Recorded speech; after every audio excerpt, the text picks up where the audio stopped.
Chapter 3. Financial IQ Number 1. Making more money. After 4 years at the U.S. Merchant Marine Academy at Kings Point, New York, I graduated in 1969 and got my first job with Standard Oil of California sailing on their oil tankers. I was a third mate sailing between California, Hawaii, Alaska, and Tahiti. It was a great job with a great company. I only worked for 7 months and then had 5 months off, got to see the world, and the pay was pretty good at approximately $47,000 a year. That's the equivalent of $140,000 today. A salary of $47,000 was considered a lot of money for a kid right out of college in 1969. It still is. Yet when compared to some of my classmates, my pay was low. Some of my classmates were starting their careers at $70,000 to $150,000 a year as third mates. Today that would be the equivalent of $250,000 to $500,000 a year as starting pay. Not bad for 22-year-olds fresh out of school. The reason my pay was lower was because Standard Oil was a non-union shipping company. My classmates in the higher pay scales were working for union wages. After only 4 months as a third mate, I resigned from my high-paying job with Standard Oil and joined the Marine Corps to fight in the Vietnam War. I felt an obligation to serve my country. At the time, many of my friends were doing everything they could to avoid the draft. Many were going on to graduate school, one ran and hid in Canada. Others were coming up with strange diseases and hoping to be classified 4F, medically unable to be drafted. I was draft exempt because I was in a non-defense vital industry classification. Because oil is essential for war, and I worked for an oil company, the draft board couldn't get its hands on me. I didn't have to avoid the war as my friends were doing. Many friends were surprised when I volunteered to go and fight. I didn't have to, I wanted to. For me, going to war and fighting was not the hardest part of my decision. I had already been to Vietnam in 1966 as a student studying cargo operations in Cam Ranh Bay. From my naive vantage point, the war actually seemed kind of exciting. I was not concerned about fighting, killing, and possibly being killed. The toughest part of my decision was the pay cut I would have to take. Marine Corps second lieutenants were being paid $2,400 a year. At Standard Oil, I was making that in 2 weeks. On top of that, when you factor in that I was working only 7 months a year with 5 months vacation, I was giving up a lot. I was earning nearly $7,000 a month for 7 months and then taking a 5-month vacation without pay and without the fear of being fired for not working. Not a bad deal. There are many people who would take that deal today. Being a great patriotic company, Standard Oil was very understanding when I informed them that I was leaving to serve my country. They said I could have my job back, if I came back alive. My time in the service would also count towards seniority with the company. To this day, I recall walking out of their San Francisco office on Market Street with this horrible feeling in my stomach. I kept asking myself, what are you doing? Are you nuts? You don't have to go. You don't have to fight. You're draft exempt. After 4 years of school, you're finally making a lot of money. With the thought of going from earning $4,000 a month to $200 a month rattling in my head, I nearly turned around to ask for my job back. Taking one last look at the Standard Oil building, I drove to Ghirardelli Square to spend money like a rich man at my favorite bar, the Buena Vista. Realizing that I would now be earning $200 a month as a Marine, I knew this might be my last chance to feel rich and spend rich. I had a lot of cash in my pocket, and I wanted to enjoy it. The first thing I did was buy the bar a round of drinks. This got the party going. Soon I met a beautiful young woman who was attracted to the cash flowing from my wallet. We left the bar. We wined and dined. We laughed and howled. In my mind, it really was eat, drink, and be merry, for tomorrow I might die. At the end of the evening, the lovely young lady shook my hand, kissed me on the cheek, and sped off in a cab. I wanted more, but she just wanted my money. The next morning, I began my drive from San Francisco to Pensacola, where my flight training was about to begin, and in October of 1969 I reported to flight school. 2 weeks later, I nearly died when I saw what a $200 a month paycheck looked like, after taxes. 5 years later, with 1 year spent in Vietnam, I was honorably discharged from the Marine Corps. My first and immediate challenge was financial IQ number 1, making more money. I was 27 years old and had 2 great professions to fall back on, one as a ship's officer, the second as a pilot. For a while, I considered returning to Standard Oil and asking for my job back. I liked Standard Oil, and I liked San Francisco. I also liked the pay. I would have started at about $60,000 a year, since Standard Oil counted my time in the Marine Corps towards seniority. My second option was to get a job as a pilot with the airlines. Most of my fellow Marine pilots were being offered great jobs with a pretty good starting pay of about $32,000 a year. Although the pay was not as good as Standard Oil, being an airline pilot appealed to me. On top of that, whatever the airlines would pay me had to be better than the $985 a month the Marine Corps was paying me to be a pilot after 5 years of service. Instead of returning to Standard Oil or flying for the airlines, however, I took a job with the Xerox Corporation in downtown Honolulu. My starting pay was $720 a month. Once again, I took a pay cut. My friends and family thought the war had made me crazy. Now, you may ask why I would take a job paying only $720 a month in a very expensive city like Honolulu. The answer is found in the theme of this book, Increasing Financial IQ. I took the job with Xerox not for the pay, but to increase my financial intelligence, especially financial intelligence number 1, making more money. I'd decided that the best way for me to earn money was as an entrepreneur, not an airline pilot or ship's officer. I knew that if I were to become an entrepreneur, I needed sales skills. There was only one problem. I was terribly shy and dreaded rejection. My problems were shyness and a lack of sales skills. Xerox was offering professional sales training. They had the problem of needing salespeople. I was looking to become a salesperson. So it was a great deal. We both solved each other's problems.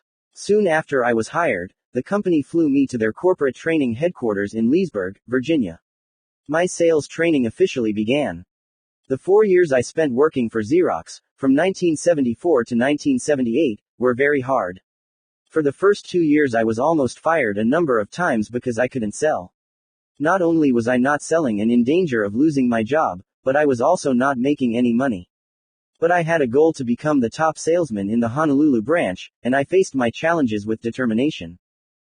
After the first 2 years, the sales training and on-the-street experience began to pay off, and I finally reached my goal of becoming number 1 in sales at the Honolulu branch. I had solved the problem of being shy and hating rejection, and had learned to sell. Even better, I was making a lot more money than I would have as a ship's officer or an airline pilot. If I had just settled into a job after the war, I would never have overcome my fear of rejection and my shyness, and I would never have reaped the rewards of facing those challenges and conquering them. I learned a valuable lesson from my experience at Xerox. Solving the problem was the path to wealth. Once I reached my goal and became number 1 in sales, I resigned to take on my next challenge, building a business. Anyone who has built his or her own business knows the first problem is, once again, financial IQ number 1, making more money. Since I now had absolutely no money coming in, I had to solve financial IQ number 1 quickly. Before you quit your job. In my previous book, Before You Quit Your Job, I wrote about the process of building my first major business, a business that brought to market the first nylon and Velcro surfer wallets. In that book I wrote about the 8 components that make up any business, and about how not having all 8 of those business components is the reason why so many businesses fail and remain unprofitable. I believe it's a very important book for anyone who wants to be an entrepreneur and start their own business. It is important to read that book before you quit your job. In the book, I wrote about how my business went to extreme success in about a year, making me a millionaire, and then failed suddenly. I described the feelings of depression and loss, and a strong desire to run away and hide after the business collapsed. I was deeply in debt and facing the biggest financial problem of my life up to that point. Rich Dad, however, encouraged me to face my problems and rebuild the business instead of run and declare bankruptcy. He reminded me that solving this messy problem would increase my financial intelligence. It was some of the best advice I've ever received. Although painful, the process of facing my problem and rebuilding the business was the best education I could have asked for. It took a number of years to solve the problem and rebuild the business, but the process increased my financial IQs number 1 through 5 and made me a financially smarter entrepreneur. Rebuilding the wreckage of my business was my business school. The first thing I had to do was put together the 8 parts of my business, the BI triangle. The second thing I had to do was redefine my business by finding a competitive niche. You see, by 1981, the year I was rebuilding the business, the market was inundated by other wallet makers. Nylon wallets from countries such as Korea, Taiwan, and Indonesia were flooding the world market. Prices for wallets dropped from $10 at retail, the price I had established, to $1 a wallet on the streets of Waikiki and the world. Nylon wallets had become a commodity, and as you know, the market for commodities goes to the lowest priced producer. In order to compete as a commodity, I needed a market niche. I needed to become a brand. That opportunity came in the form of rock and roll. As described in Before You Quit Your Job, I stumbled into the rock and roll business, and saved my business by licensing the rights to use rock band names on my wallets. Soon I was producing wallets for Van Halen, Judas Priest, Duran Duran, Iron Maiden, Boy George, and others. Because I was a legally licensed product, I got my retail price back up to $10 a wallet. Although I now had to pay a royalty to the bands, being a legally licensed rock and roll product opened doors to retailers across America and throughout the world. My business boomed and money came pouring back in. As I've said, the way to increase one's financial intelligence is by solving the problem in front of you. By 1981, I had solved the problem of rebuilding my business. Then the next problem appeared. Beating my low-priced competitors, and the imitators who took my product and were making money while I was losing money. This problem came in the form of pirates. The very people who copied my first product, the original nylon wallet, were now copying my competitive niche. They started producing the same licensed products I was producing, selling at lower prices, only not paying a royalty to the bands. After a few months of fighting the pirates, I realized the only people getting rich were my attorneys who were charging me to fight them in court but not winning. The pirates were smarter and quicker than my attorneys. All my attorneys could tell me was that they needed more money to fight. It didn't take me long to realize I was just paying another group of pirates, and these pirates, my attorneys, were supposed to be on my side. I was learning another valuable lesson in business and money, which will be covered in the next chapter, Financial IQ number 2, Protecting Your Money. There is a saying that goes, if you can't beat them, join them. Tired of hemorrhaging money in a losing battle, I fired my attorneys and flew to Korea, Taiwan, and Indonesia to join forces with the pirates. Instead of fighting them in court, which was costing me much more money than I was making, I licensed my competitors to produce my wallets for me. My production costs dropped, my legal fees went down, and I had better factories behind me. I could now do what I did best, sell. Business boomed again. Soon our products were in department stores and at rock concerts. In 1982, a new television network hit the airwaves, MTV. Our business went through the roof and, once again, money poured in. In January of 1984, I sold my share of the rock and roll nylon wallet business to my two partners. Kim and I left Hawaii and moved to California to start our business education company. I had no idea there would be such a difference between selling a product and selling education. 1985 was the worst year of our lives. Our savings ran out, and soon the problem of not enough money was a major one. I'd been broke before, but Kim hadn't. That she stayed with me is a testament to her character, not my good looks. Yet, we worked together and built an international business teaching entrepreneurship and investing with offices in the US, Australia, New Zealand, Singapore, and Canada. In 1994, Kim and I sold the business and retired with enough passive income from our real estate investments to support us for the rest of our lives. But we got bored. After our brief retirement, Kim and I produced our board game Cashflow in 1996, and Rich Dad Poor Dad was released as a self-published book in 1997. In mid-2000, Oprah Winfrey had me on her program for an hour, and the rest is history. Today, the Rich Dad Company is an international business. Much of the success is due to lessons learned from the failures and successes of my previous businesses. If I hadn't learned from solving my problems, I would never have made it this far. If I had thrown in the towel and let circumstances overwhelm me, you wouldn't be reading this book right now. Every goal has a process. As we all know, every worthwhile goal has a process and takes work. For example, to become a medical doctor, there is a rigorous process of education and training. Many people dream of becoming a doctor, but the process gets in their way. In the last few pages you just read about my process, and let me tell you, it was work. One of the reasons people lack financial IQ number 1, making more money, is because they want the money but not the process. What many people do not realize is that it's the process that makes them rich, not the money. One of the reasons many lottery winners are kids who inherit family wealth or soon broke is because they received the money, but didn't have to go through the process. Many other people fail to become rich because they value a steady paycheck more than the learning process of becoming financially smarter and richer. They are held back by the fear of being poor. It is this very fear that keeps them from taking the chances and solving the problems required to become rich. We are all different. We are all different, and have different strengths and weaknesses. We all have different processes, different challenges, and different problems. Some people are natural salespeople. I wasn't. My first problem was my inability to overcome my fear of selling and the terror of being rejected. Some people are natural born entrepreneurs. I wasn't. I had to learn to be an entrepreneur. I make this point because I'm not saying you need to learn to sell, or that you need to learn to be an entrepreneur. That was my process. It may not be yours. The first step to increasing your financial IQ, number 1, making more money, is to decide what the best way for you to make more money is. If it's to become a medical doctor, get ready for medical school. If it's to become a pro golfer, start putting. In other words, choose your goal, and then choose your process. Always remember that the process is more important than the goal. Emotional intelligence. At this point, it is important to point out that financial intelligence is also emotional intelligence. Warren Buffett, the world's richest investor, says, if you cannot control your emotions, you cannot control your money. The same is true for your process. One of the toughest parts of my process was not quitting when I was depressed, not losing my temper when I was frustrated, and to continue to study when I wanted to run. Another reason many people fail in their process is they cannot live without instant gratification. The main reason I mentioned the low pay I received at the start of my life was to illustrate the importance of delayed gratification. Many will sacrifice a richer tomorrow for a few bucks today. I did not make much money in my 20s and 30s, but I make millions today.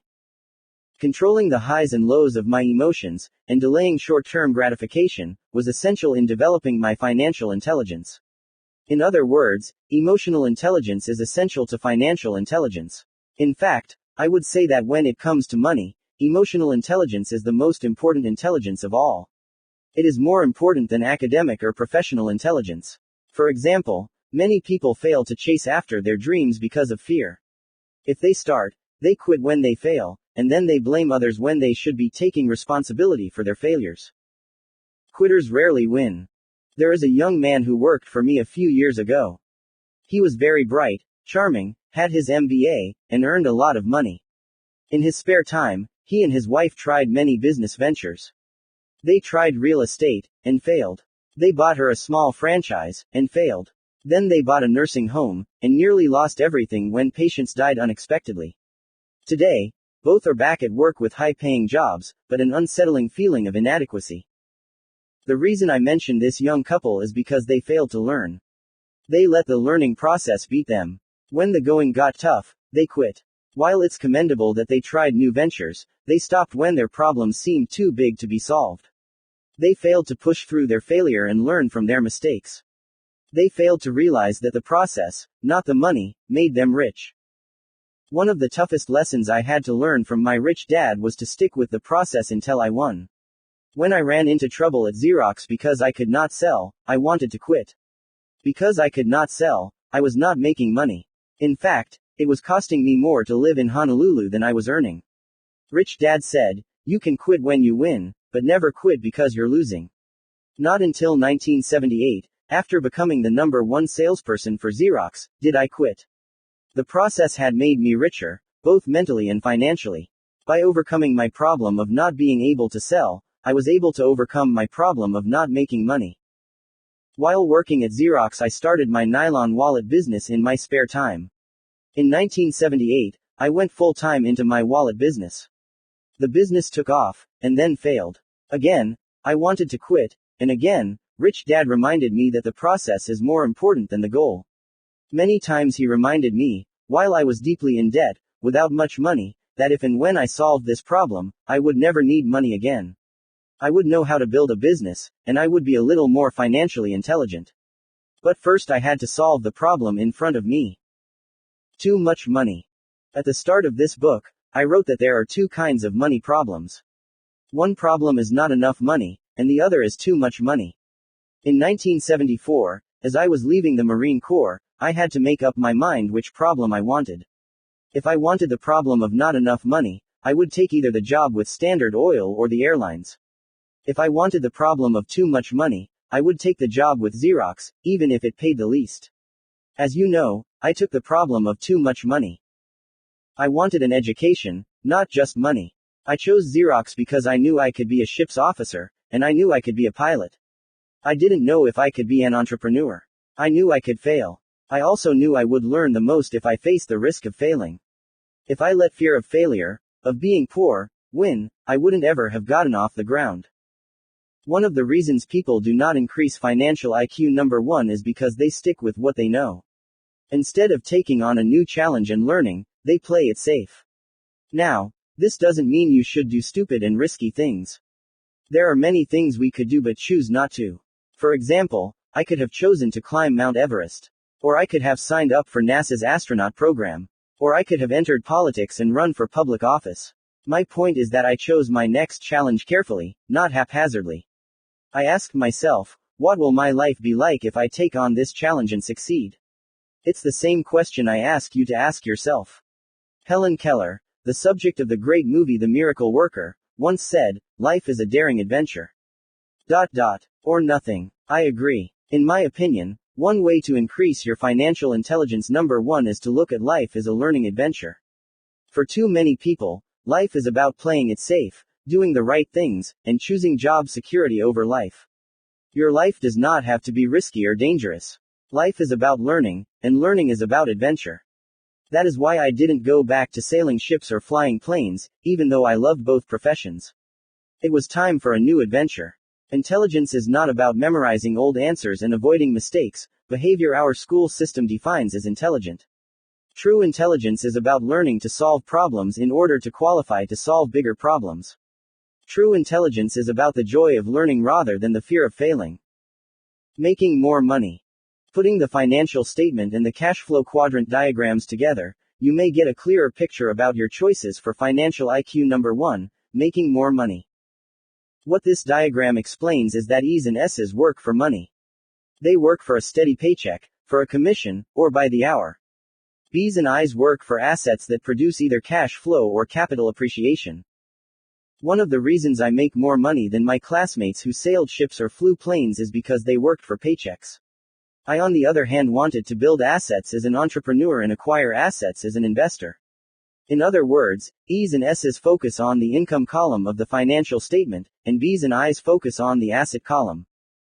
One of the hardest things to get across to an E or an S is that a B or I doesn't work for money. A B or I technically works for free, which is a tough concept for many to grasp. E's and S's work to be paid, and they must be paid before they work. Working for free, possibly for years, is not in their emotional or professional makeup. E's and S's may volunteer for charities, or work pro bono for worthy causes, but when it comes to personal income, they work for money. As a general rule, they do not work to build or acquire assets. In accounting terms, an E or S works for earned income, and a B or I works for passive or portfolio income. In the next chapter on financial IQ number 2, protecting your money, you will find out why the kind of income a person works for makes a big financial difference. Earned income is the hardest income to protect from financial predators. That is why working for earned income is not the financially smartest thing to do. Many self-employed people do not own a business. They own a job. If self-employed people stop working, their income also stops or declines. By definition, a job is not an asset. Assets put money in your pocket whether you work or not. If you would like to know more about the differences between the E, S, B, and I quadrants, I encourage you to read my second book in the Rich Dad series, Rich Dad's Cash Flow Quadrant. Why the rich get richer.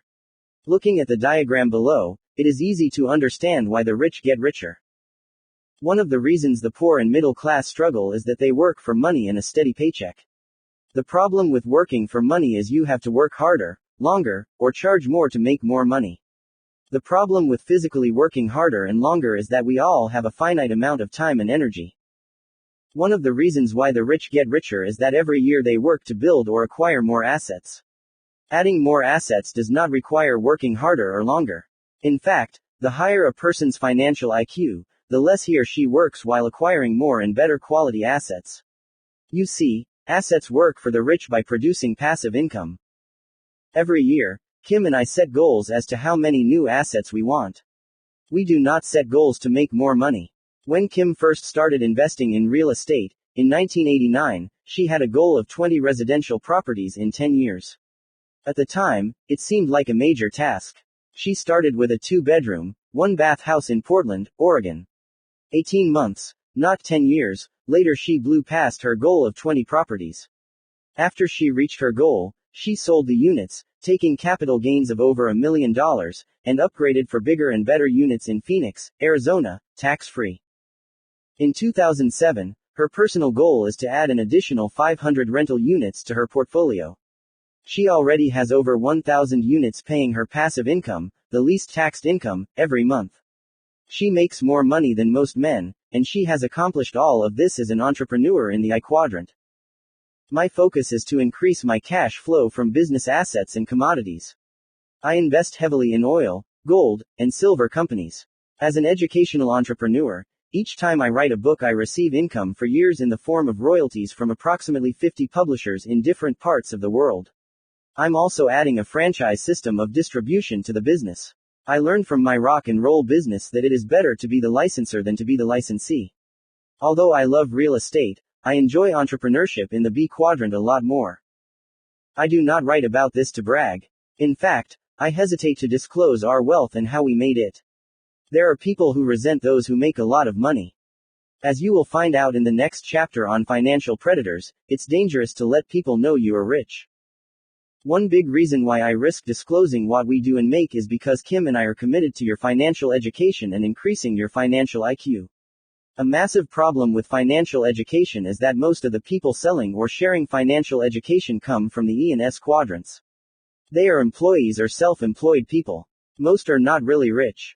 Many are journalists who write about money but have little money themselves. Or they are salespeople such as stock and real estate brokers. Many of these financial experts have what other E's and S's have. They have retirement plans filled with stocks, bonds, and mutual funds.